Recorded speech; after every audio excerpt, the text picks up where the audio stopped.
Oke, semoga bisa menjawab ya. Semoga Ya, terjawab pertanyaannya. Next kita ke Zahra Rizky Anissa. Boleh tolong oke. dinyalain Mas mikrofonnya? Oke. Mbak Zahranya mungkin bisa sambil dinyalain juga ya mikrofonnya.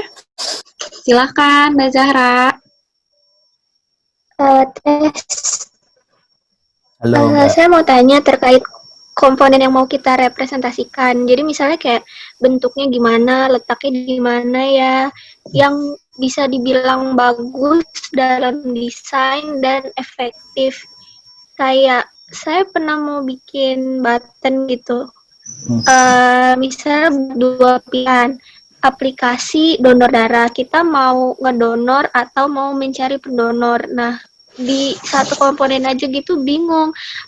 Mau bentuknya oval terus di slide ke kanan kiri atau pakai dua button gitu. I see. Iya, di situ kan udah cukup ngabisin waktu buat Betul. satu komponen aja, dan kadang juga dalam satu frame, dalam satu page itu juga bingung gitu buat gimana ya biar bagus, efektif gitu. Oke. Ada saran atau gimana? Oke. Makasih. Saya sama-sama. Jadi pertanyaannya gini ya. Ketika saya ngedesain, ini saya harus pakai komponen yang model apa nih? Apakah di swipe, apakah buttonnya satu, ataukah di scroll ke bawah, atau pakai button dua gitu misalkan. Nah, ini basically ini memang dilema yang bakal dialamin sama desainer. But sebelum kita desain ke situ, pastiin kita tahu dulu kita maunya usernya ngapain. Nah, ntar itu bakal bisa dijawab di next slide kita, karena ini udah mencakup ke komponen ya Mbak Zahra. Nanti mungkin kita bisa bahas itu dan sekalian didemoin kali ya. Karena ini kita sekarang masih yang prinsipal. Nanti at the end kita jawab itu kali ya. Terkait pemilihan komponen kan basically gitu ya. Ketika aplikasi donor darah itu tadi. Iya. Jadi kalau dari saya, dengan anggap aja kita baru belajar yang inilah ya, memang baru belajar yang prinsipal itu. Sekarang saya mungkin bisa nanyanya gini, sekarang di aplikasi donor darah tadi, misalnya di suatu page kan kita ngomongnya ya, nah pasti bisa jawab tiga pertanyaan ini gak? Mana tadi ya? Ada di mana, saya lagi di mana, ada apa aja, terus bisa kemana aja, yang tadi aplikasi Netflix. Kalau misalnya mana itu tadi ya,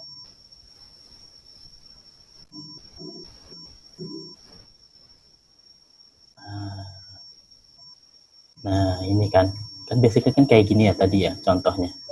Nah tinggal sebenarnya gini, kan saya bisa aja gini ngatur urutannya ya, bisa aja si Big Bang teorinya lebih kecil, bisa aja previewnya di bawah, ya kan itu kita bingung juga misalnya kayak gitu ya. Bisa aja ini play-nya lebih besar tapi list-nya itu lebih kecil, bisa aja kan kayak gitu, kan banyak banget possibility-nya. Tapi pastiin kita mau ngedrive usernya itu apa gitu. Kita mau usernya itu, jadi kayak kita udah define, untuk user mau donor darah, dia harus baca teksnya dulu atau enggak. Kalau iya, berarti bikin teks itu prominent. Sebelum baca teks, dia harus ngeliat apa dulu nih, biar teryakini. Oh enggak, baca teks dulu. Ya udah, berarti dia di paling atas gitu. Kontrasnya bagus. Jadi kayak kita build hierarkinya itu berdasarkan tadi, kombinasi shape, kombinasi, misalkan contoh ya, kalau di aplikasi-aplikasi besar, kayak misalkan, ada contoh nggak ya? Kita ambil yang di sini deh.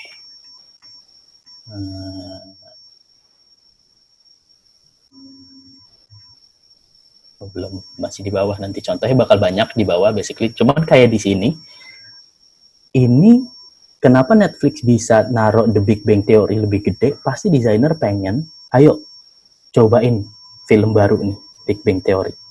Tapi kalau misalkan dari bisnisnya, kita pengen usernya, gimana caranya user bisa lanjutin film yang udah dia tonton dengan lebih mudah. Desainnya mungkin nggak akan seperti ini. Pasti desainnya, kalau itu tujuannya, gimana cara user bisa melanjutin nonton di Netflix dengan lebih mudah, berarti harusnya desain yang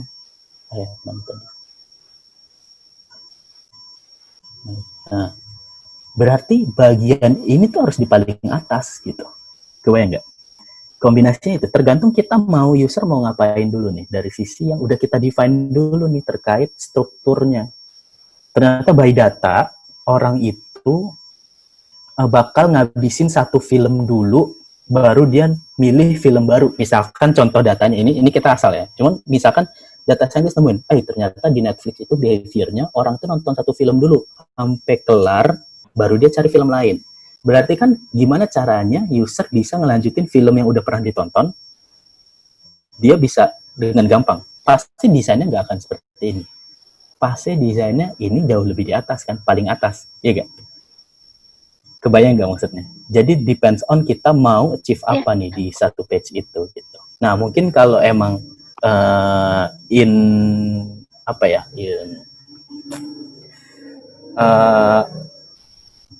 as in real-nya tuh saya harus tahu detail case-nya seperti apa. Tapi ini contoh mungkin yang merepresentasikan gitu.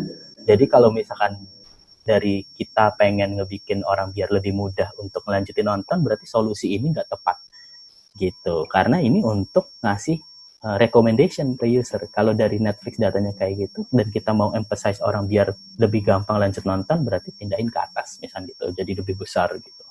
Atau bisa jadi pakai pattern yang sama, tapi ininya film yang udah pernah saya tonton, terus ini ayo lanjut menonton episode berapa gitu. Kayak gitu. Jadi lebih ke kita mau solve apa nih, kita mau ngedrive user untuk ngelakuin apa nih. Baru kita main, saya pengen itu berarti mainin posisinya, hierarkinya, scale-nya lebih besar, terus pastiin semua kontrasnya clear. Kayak gitu. Nanti kita bakal banyak contoh-contoh apps lainnya, nanti kita bakal bahas tentang kalau interaksi apa yang bakal dipakai, itu kita masuk di scope selanjutnya nih, tentang UI design pattern-nya. Semoga so far menjawab, nanti di next babnya kita bakal lebih detail lagi. Ya. Oke. Ini masih ada satu lagi nih Mas yang Raisa. Mau keep dulu lanjut ke materinya atau gimana? Di keep dulu Mbak, namanya siapa, ntar kita lanjut ya. Oke? Sip. Oke deh, kalau gitu silakan. Oke, selanjutnya kita sekarang recap dulu ya. Udah tahu, kayak tadi ada yang nanya tentang gimana kalau scope-nya kita over di luar scope. Pastiin align di awal sama environment, sama job role lainnya. Ketika udah scope-nya udah diketok palu segitu, pastiin kita nge-solve sesuai scope yang udah ada. That's why kita harus aligning expectation. Itu yang di environment tadi. Yang kedua, kalau kita mau ngedesain, pastiin kita tahu prinsipal yang bagus, color-nya gimana, terus mainin hierarki kayak tadi Netflix nyuruh orang untuk ayo nonton Big Bang Theory gitu, dengan ngasih desain yang lebih besar, above the fold, di paling atas. Dan kalau misalnya ada kebutuhan lain, kita bisa mainin dari kombinasi itu. Tapi kan itu cuma just visual banget ya, itu just konsep prinsip yang bisa kita pakai. Ketika di UI design, sekarang itu sebenarnya udah banyak banget pattern. Jadi apa sih UI dan pattern gitu. Nah, kadang kayak tadi sempat Mbak Zahra ya tadi, sempat mention apakah buttonnya agak bulat atau kotak gitu kan. Itu kan udah detail banget ya, kita ngomongin rounded. But dengan design pattern, ada satu quotes yang menarik buat saya. Jangan reinvent wheel di early stage. Jadi kalau misalkan kita ketemu misalkan freelancer gitu, jangan sampai kita reinvent the wheel, buttonnya segitiga gitu, bagus gitu. Nah, jangan sampai kita reinvent the wheel di early stage gitu. Jadi pastiin early stage itu pakai yang udah common dulu deh kita as designer. Next iteration baru kita bisa mulai nge-tweak komponen-komponen UI desainnya. Ya, jadi pasti kenapa gitu? Karena takutnya kita, saya bingung nih mau pakai. Misalnya kita udah come up sama button yang bener-bener mau yang detail banget, apa roundednya 8, 4, apa 6 gitu, apakah bulat gitu. Nah, kalau di situ kan kita untuk decide itu kan sulit, dan kadang itu daripada text time, kita mendingan bikin patternnya dulu, kita mau pakai pattern yang mana. Nah, ini bakal kita jelasin di pages ini. Jadi design pattern itu apa sih basically? Jadi itu kayak solusi yang udah common nih problemnya. Jadi kayak misalkan kalau user mau masukin nama, gimana sih? Pakai itu tuh yang ada box, terus kalau di tab muncul keyboard. Itu kan text area, text. text ini ya, text field gitu. Dan kita pakai itu text field. Nah, karena text field ini sering digunain, berarti it's a design pattern gitu. Nah, terus kalau tadi jadi dengan adanya design pattern ini, avoid designer untuk reinvent the wheel. Jadi reinvent the wheel itu kayaknya misalkan saya mau milih gender nih, cewek apa cowok. Itu kan biasanya pakai radio button yang bulat-bulat itu ya pilihannya. Atau diketik, tapi kan lebih mendingan radio button tinggal tap. Tapi atau jangan-jangan ada button kotak, terus ini cowok, terus kalau saya klik lagi berubah jadi cewek, saya klik lagi berubah jadi cowok gitu. Nah, it's a reinvent the wheel gitu. Nah, pastiin kita coba avoid yang bagian seperti itu dulu dengan paham design pattern yang udah ada gitu. Jadi kita bisa ngasih reliable solution faster. Dan yang kedua, dengan adanya design pattern ini, kita jadi mempengaruhi loh kalau misalnya, kayaknya kita sering bikin text field nih. Ini code-nya kita bikin standardize aja yuk. Jadi nanti kalau dari Bukalapak, misalnya saya bikin komponen A, terus nanti sebenarnya tim lain juga bikin suatu hal yang sama. Ya udah pakai yang sama aja kita bikin.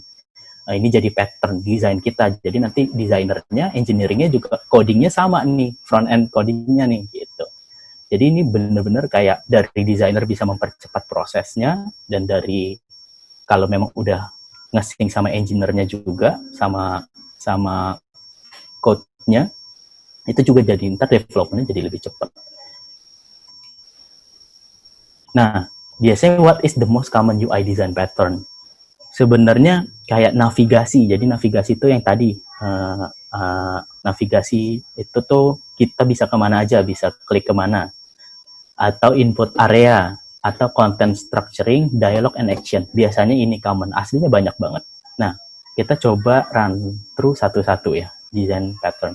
Sebenarnya kok ini kalau saya lihat-lihat kayak mirip UI komponen ya, kayak UI style guide gitu. Nah, emang agak mirip, tapi kan kalau UI style guide itu udah kita define, kita pakai kayak gini. Kalau bikin buttonnya gini ya, roundednya segini, warnanya antara ini, dan ini. Gitu. Itu kan udah kita define. Kalau design pattern itu kayak masih banyak nih, kita masih mau nyari nih pattern yang mana nih yang mau kita pakai sampai akhirnya kita bikin style guide gitu. Nanti dari style guide bisa evolve jadi design system, udah code nge-sync sama code-nya, itu bakal kita jelasin nanti. But it's a UI component adalah design pattern terkecil yang ada. Nah, contohnya gini, top bar app. Jadi kalau di app tuh ada kayak tadi Netflix ada judulnya, itu design pattern. Itu nge-solve apa? Itu nge-solve biar gimana caranya user bisa tahu apps user ini ada di mana. Oh, lagi di Netflix di bagian genre, all genre, TV series gitu.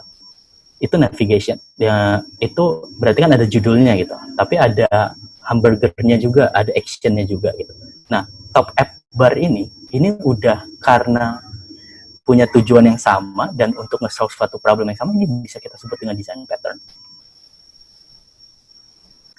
Untuk ngelihat design pattern, kita bisa get familiar dengan common design yang udah ada. Misalnya kayak sekarang di apps lain tuh kayak gimana sih? Oh, ini dia ada oh ini saya di page verify code. Terus next-nya itu ada di kanan atas. Oke, oh ternyata navigation itu bisa dikombinasiin icon, text, and button juga ya.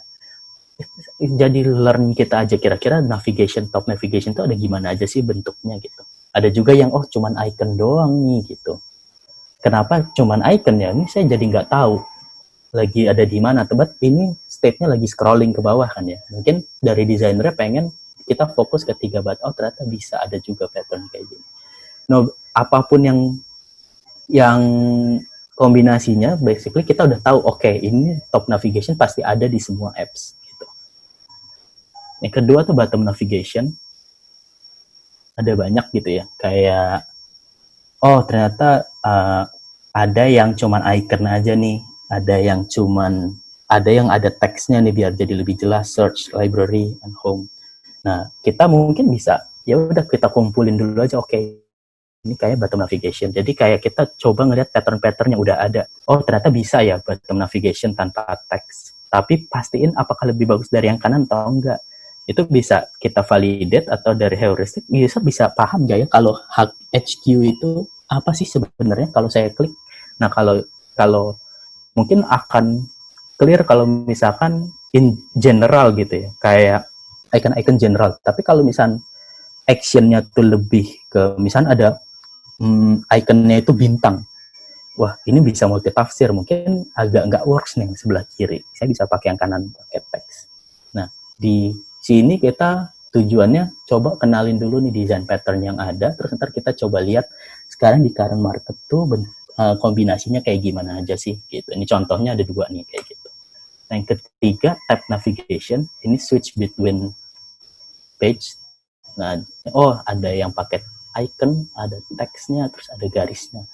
Oh, ternyata di UI itu common ya, kalau misalkan nampilin kita lagi ada di recipes, itu dengan ada outline di bawahnya. Tanpa, kan tadi saya bingung, apa saya blok aja ya dua-duanya jadi ungu, semua tuh backgroundnya teksnya jadi putih.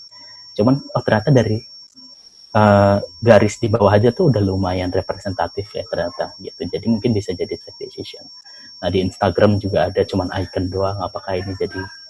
Nah, ntar dari situ pastiin kita udah paham dulu nih top navigation kayak gimana aja sih, ikan market bentuknya gimana, nanti bisa jadi take decision kita untuk nentuin kita mau kayak gimana, dan pastiin tapi semuanya itu sesuai sama user bisa paham dengan apa yang kita desain gitu. Kalau misalnya kita kurang yakin dengan user bakal tahu gak ya ini kalau saya klik si scissors ini apa gunting ini bakal lari kemana ya, kalau nggak yakin ya tambahin teks aja gitu. Mungkin pattern yang di sebelah kiri lebih works daripada yang kanan.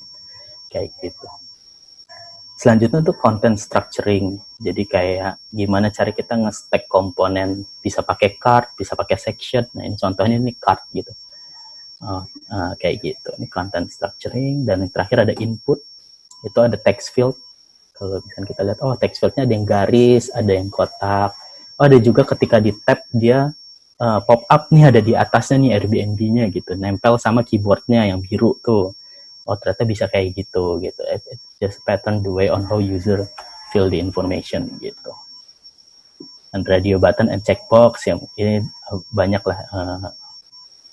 Nah, terus yang selanjutnya dialog itu ketika kita mau ngasih tahu user kita harus take decision nih gitu. Jadi mau di reset atau enggak. Oke. Ternyata kayak gimana sih ketika kita nge-force user untuk take action through dialog tuh sekarang patternnya gimana sih?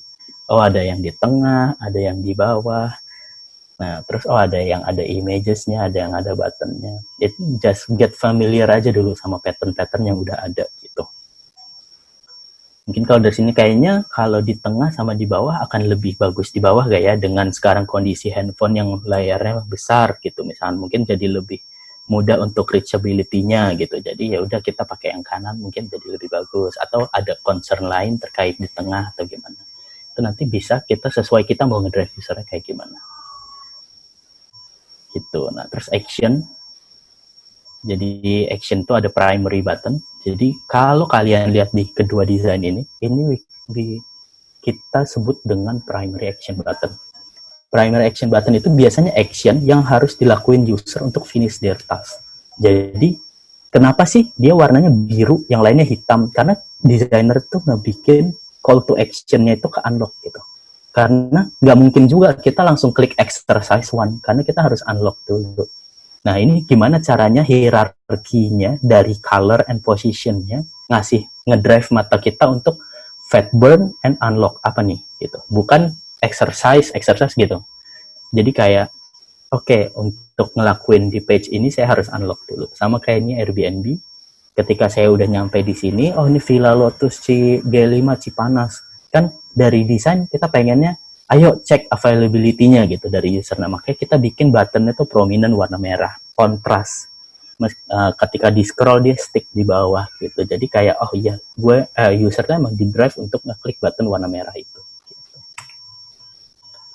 Nah, ini yang satu lagi toggle like misalkan on off switch tadi kayak tadi yang real life-nya tuh yang saklar lampu tadi ya, tapi ternyata bukan gitu. Nah, ini kan toggle in saklar lampu di dalam aplikasi itu kayak gini kan sebenarnya. Nah, toggle yang apakah ternyata kalau iPhone itu kalau nyala hijau, kalau mati abu-abu. Airbnb kalau mati hijau, nyala hijau, mati abu-abu, ada cross-nya, ada checklist-nya, lebih clear nih affordance-nya nih gitu. Nah, itu tinggal kalian bisa lihat, ternyata bisa ya toggle ditambah icon, still works gitu. Kalau misalkan kayak gitu. Nah, pattern bisa juga bukan sebatas komponen button atau top navigation atau tab navigation, tapi bisa juga berupa page atau bahkan flow. Jadi kalau di e-commerce, checkout-nya itu pasti isi address dulu, pilih payment method, terus masukin voucher, dan itu pattern gitu, berarti itu pattern misalkan. Nah, ini contohnya ketika ketika login. Ketika login tuh patternnya ada dua nih. Ada yang kita maksa orang, ayo masukin emailnya, atau connect yuk sama akun Facebook, Apple, or anything else gitu. Jadi ada dua pattern yang memudahkan user untuk login gitu. Tinggal di mana kebutuhan kita. Apakah kita ready untuk connect ke Facebook atau di Apple, API-nya by technical-nya, dan kita bisa pakai pattern yang kedua. Tapi ternyata dari bisnis kita pengen user tuh kalau bisa daftar lah, jangan nge-sync sama yang lain. Ya udah kita bikin buttonnya lebih prominent warna hijau, sign up free gitu. Atau kalau memang possibility-nya kita nggak bisa nih, so far cuman bisa loginnya pakai email yang udah terdaftar di aplikasi kita, ya udah berarti kita pakai pattern yang bawah, yang kanan, kayak gitu. So ini pattern page untuk login. Jadi bisa page, bahkan bisa flow gitu. Nah, gimana sih cara kita nemuin design pattern? Basically kalau misalnya di level komponen tuh material design, kita bisa cek tuh detailnya, ada komponen udah mulai dari button navigation, button, card, apps. Jadi basically di Google tuh udah ngedesain untuk semua komponen yang bisa kita pakai nih. Ibaratnya kayak kalau kita mau bikin Gundam gitu ya, robot-robotan atau Legonya tuh udah ada loh, tinggal kita nyusun mau yang mana nih gitu, mau warna kuning, mau warna apa, udah ada semua colornya, ada komponennya udah, tinggal kita susun Legonya gitu. Ini kalau di Google. Tapi kalau mau bikin style guide sendiri, kalau company besar, biasanya brandnya udah kuat, itu biasanya kita udah ada komponen sendiri kan, kalau Bukalapak punya Bazaar design system gitu. Cuman basically strukturnya pasti itu, Bazaar pasti punya button juga, pasti punya button navigation juga, tinggal look and feel-nya aja yang beda kayak gitu. Bisa dicek, get familiar dengan material design untuk yang di Android, Roboto dan sebagainya. Atau kalau mau lihat pattern-pattern berupa page, flow, itu bisa di mobin.design. Jadi saya bisa milih, ini Mobin ini nampilin semua design pattern apps yang ada di market. Jadi ini real apps, bukan bikinan, bukan dribble shot, tapi bener-bener apps yang udah bisa dipakai. Nah, kita bisa milih berdasarkan apps-nya. Saya mau lihat apps Uber gimana sih kalau lagi login gitu. Saya mau lihat ini gimana sih. Bisa lihat pattern-nya di sini, atau bisa search card itu sekarang bentuknya kayak gimana aja sih, button tuh bentuknya kayak gimana aja sih. Nah, ini dialog nih, dialognya bentuknya kayak gimana aja sih. Ini bisa detail lengkap di mobil. Terus pertanyaannya adalah, jadi gimana kita setelah tahu pattern dan what gitu. Nah, ketika kita udah tahu, jadi yang sekarang tuh kita udah tahu principle design yang bagus apa, patternnya kayak gimana, terus tinggal kita gimana cara kita build pattern kita sendiri. Nextnya kan itu ya.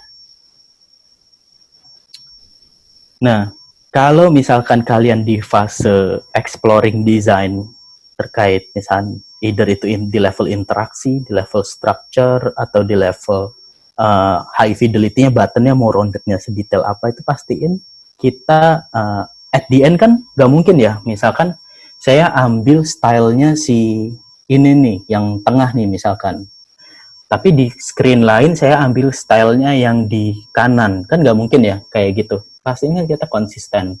Nah, at the end kita harus nentuin dan harus bikin sendiri pattern kita dan dengan visual style kita sendiri gitu. Nah, dari situ gimana sih cara kita mulai, dengan at least ketika kita mau nentuin pakai yang mana, kita tahu dulu pilihannya apa aja kan gitu. Nah, ini jadi kayak tips untuk your first step to create your own design pattern library. Jadi it's very good for designer kalau misalnya punya single source of truth terkait kalian untuk nyari eksplorasi gitu. Mungkin sekarang bisa lihat-lihat apps yang lain patternnya kayak gimana. Terus ketika kita, misalkan kalau saya nih, ntar kalau setiap saya pakai suatu apps, nemu yang menarik, saya screenshot, saya masukin ke Figma atau ke Miro, depends on dimanapun, yang penting bisa mudah diakses sama kita gitu, untuk kita dapetin inspirasi gitu ya terkait penggunaan desain patternnya ini. Terus pastiin ketika kita masukin ke Miro dan Figma itu dibikin hierarkinya yang rapi, yang oh ini tuh tentang bottom navigation, ini tuh login screen gitu, yang menarik apa bisa di kayak kalian bikin dokumen aja gitu, yang isinya kayak gitu dengan clear hierarki judul yang clear gitu. Terus make sure library is usable and easy to growing. Jadi jangan sampai saya mau bikinnya di ini aja di apa? Saya kopas di Microsoft Word gitu. Dan ternyata filenya offline gitu. Ntar saya lagi tertarik di handphone tapi laptop saya di kantor gitu misalnya. Wah, jadi susah tuh untuk growing, untuk nambahin sesuatu. Kenapa nggak ditaruh di cloud gitu, ditaruh di Figma, jadi saya ntar tinggal copy paste gitu, atau taruh di Miro, ntar Miro karena ada nih di apps nih, ntar saya bisa tinggal upload aja di handphonenya gitu. Jadi pastiin gampang untuk diaksesnya. Ketika kita udah punya design pattern, misalnya kayak udah dapat inspirasinya, sekarang kita akhirnya nentuin bakal bikin sendiri kan patternnya kayak gimana nih gitu. Nah nanti ketika di company gede, ketika kita ngebikin pattern sendiri, itu kan ntar kita bakal bikin intinya kayak style guide sendiri ya. Style guide tuh kita udah define nih button itu bentuknya gini, ini tuh kayak gini. Jadi bisa reusable. Nah, at the end dari ketika kita udah punya style guide, kita bisa sync juga nih ke engineer-nya untuk bikin design sistemnya gitu. Jadi ketika di engineer ngelihat oh ini button warna merah, button primary, ya udah dia langsung tinggal code aja button primary, udah langsung clear gitu. Dari by code-nya juga engineer bisa lebih bikin karena mereka juga punya pattern code-nya dalam bentuk code gitu. Kalau kita pattern dalam bentuk design.